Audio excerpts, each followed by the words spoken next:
By the way, तुमचे कामगार मनापासून काम करणारे दिसत आहेत. Nice staff I must say. इथे सर्व कामगार खूप डिसिप्लिन्ड आहेत. Very nice. हो, ही शिस्त सगळ्यांना इंद्रजित सरांमुळेच लागली.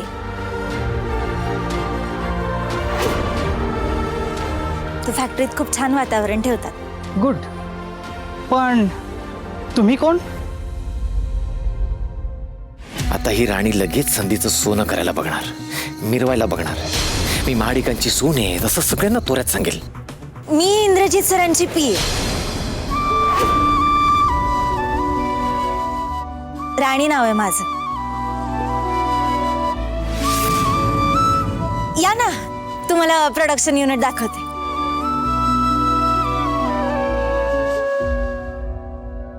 विक्रांत, राणी सुद्धा क्लायंटला व्यवस्थित हँडल करते नाही? हो ना.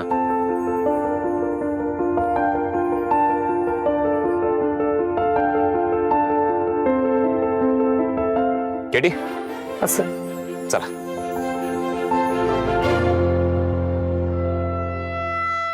या राणीने तर वाट लावली आमच्या आयुष्याची. सोडणार नाही येईल आता मी.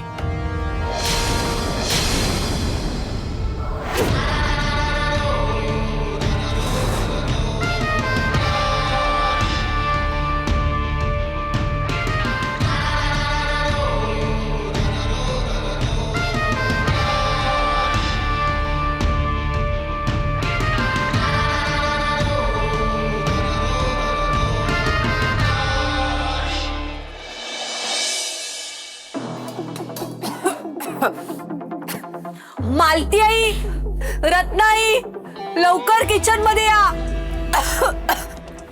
मालती आई, रत्नाई. काय झालं? हो बघा ना काय झालं किचन मध्ये. अहो गॅस सुरू होता, सगळं जळत होतं, जळून कोळसा झाला. तरी इथे कोणी बघायला नाही हो. वहिनी, तुम्ही गॅस चालूच ठेवला होतात. मी नाही, मी तर ते तुम्ही नाही म्हणजे नक्कीच त्या पोरीचं काम असणार आहे. हो तिचंच असणार. अहो आता आपल्यावरती तिचा एवढा राग होता तर आपल्याशी तसं बोलायचं ना, तिनं आपल्यावर राग काढायचा होता. हे असं करून काय मिळणार आहे तिला? हे सगळं काही ती मुद्दामून करतीये. आहे कुठे ती पोरगी? अगं ते फॅक्टरीमध्ये काहीतरी महत्वाचं काम आलंय म्हणून ती तिकडे गेलीये. अगं पण मला जाताना पोरगी सांगून गेली होती तिने गॅस सगळे बंद केलेत म्हणून. अहो मग हे सगळं झालं कसं? कसं जळलंय सगळं सांगा ना. हे काही नाही, त्या अवदसा हे सगळं मुद्दाम ठरवून करतेय. कुठल्या कामात लक्ष नसतं तिचं. सतत एक तर दात काढत बसायचं, नाही तर सगळ्यांशी गोड गोड बोलायचं आणि फसवायचं सगळ्यांना. एवढंच जमतं. अगं मला ते खरंच ग राणीची ह्यामध्ये काहीच चूक नाही. फक्त बसा तुम्ही आणि तिची वकिली करणं तर थांबवाच. त्यांना अति झालंय त्या पोरीचं. जशी माझ्या किचनची, माझ्या भांड्यांची अवस्था करून ठेवलेल्या त्या पोरीनी, आता तशीच हालत मी तिचीही करणार आहे एक दिवस. हो आई, असंच करा. आयुष्यभराची अद्दल घडवा.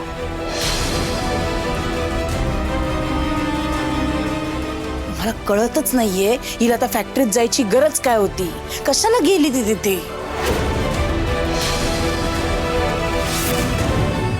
सर, तुम्हाला जर आमच्या कामाबद्दल किंवा आम्ही तुम्हाला जे प्रोडक्ट सप्लाय करतो त्याच्याबद्दल काही तक्रार असेल तर तुम्ही आम्हाला सांगा, म्हणजे आम्ही सुधारणा करू. हे काय आहे, तुम्ही आमचे क्लायंट आहात. तुम्ही जर खुश असाल तरच आमचा एवढा मोठा जो महाडिक परिवार आहे तो खुश राहील. ते काय आहे, तुमच्याकडून फीडबॅक येणं खूप गरजेचं आहे सर. येस, करेक्ट आहे. तुम्ही काहीच काळजी करू नका. आम्ही सर्व गोष्टीचा अपडेट तुम्हाला देत राहू. आत्तापर्यंत आमच्याकडून काहीच तक्रार नाहीये. आणि महत्त्वाचं म्हणजे तुमच्या फॅक्टरीमधील हेल्दी वातावरण बघून आम्हाला समजलंय तुमच्याकडून काहीच प्रॉब्लेम नाही येणार. Anyways miss Rani, thanks. तुम्ही फार छान आणखी टू द पॉईंट इन्फॉर्मेशन दिलीत. We must appreciate you. Mister Mahadik यांचे पी ए म्हणून फार छान पद्धतीनं काम पाहताय. Good job, keep it up. चला मिस्टर महाडिक, येतो आम्ही. Look forward for a long term association. Thank you. या थँक्यू सी. या, थँक्यू. विक्रांत, राणी खूप छान इम्प्रेस केलं क्लायंटला. मला मला खूप टेन्शन आलं होतं. Thank you thank you so much. Sir मी काय म्हणाले होते तुम्हाला? हो हां फ्रेंडशिप मध्ये नो सॉरी नो. इथं नका बोलू. आई हा आई बोल. इंद्रा, ती वस्तीतली पोरगी तिकडे आली का? इथे तिने माझ्या घराची वाट लावली आहे. आई काय झालं, घरी काय केलं राणीने? अरे ती मूर्ख मुलगी गॅस सुरू ठेवूनच निघून गेली. इथे सगळ्या जेवणाचा ना फार कोळसा झाला. अरे काय गरज होती तिला फॅक्टरीत जायची? नाही, तिला ना एकदा विचार, माझ्या घराची राख रांगोळी करायचीच ठरवली का तिने? आई अगं तिला मीच बोलून घेतलं होतं फॅक्टरीमध्ये. थोडी गडबड झाली होती इथे म्हणून. काय तू बोलवून घेतलंस का? एवढं काय महत्वाचं काम होतं रे फॅक्टरीत? आणि इतका स्टाफ तिथे काम करतोय ना, मग तुला हिचीच गरज कशाला लागते रे? नाही, तू तिला ऑफिस मधली कामं करायला बोलवतोयस. इथे घरातली छोटी छोटी कामं तिच्याच्याने होत नाहीत ना, ते आधी बघ. अरे जर काही उलट सुलट घडलं असतास तर कितीला पडलं असतं? मुळात गॅस चालू ठेवून जाईपर्यंत तिचं लक्ष कुठे असतं रे? शांत हो ना जरा, एक मिनिट. हे बघ मी तिला इमिडिएटली बोलून घेतलं होतं म्हणून घाई गडबडीत निघाली असेल ती. सो राहिला असेल गॅस सुरू. ऐक ना, तिच्या वतीने मी सॉरी म्हणतो, पण प्लीज तू चिडू नकोस, शांत हो जरा प्लीज. कोणाला काही बोलायची सोयच राहिलेली नाहीये. आई सर काय झालं? काय म्हणाला मालती मॅडम? गॅस चालू राहिला का माझ्याकडनं? पण असा कसा चालू राहिला? मी खरंच बंद करून आले होते. आता घरी गेल्यावरती त्या खूप ओरडतील मला. माझं काही खरं नाही आता. काय राणी राणी रिलॅक्स रिलॅक्स, शांत हो. एवढं काही झालेलं नाहीये आणि बघू आपण घरी गेल्यावर काहीतरी सॉल्युशन काढू त्या गोष्टी. शांत हो, चल.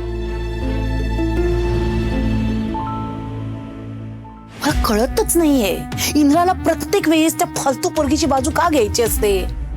मुळात तिची बाजू घ्यावी एवढी तिची लायकी तरी आहे का? नुसताना डोक्याला ताप येते पोरगी. आणि आता मात्र इंद्राने ना हद्दच केली. त्या राणीच्या चुकीसाठी यांनी स्वतः माफी मागितली. उर्मिला, आता तू तरी निमूटपणे हे सगळं निस्तर बाई, आणि जेवणाचंही तूच बघ. हा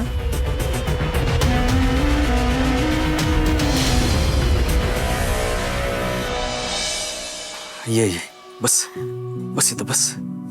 हळू हळू ऐक, बस, तुला पाणी देतो आणू.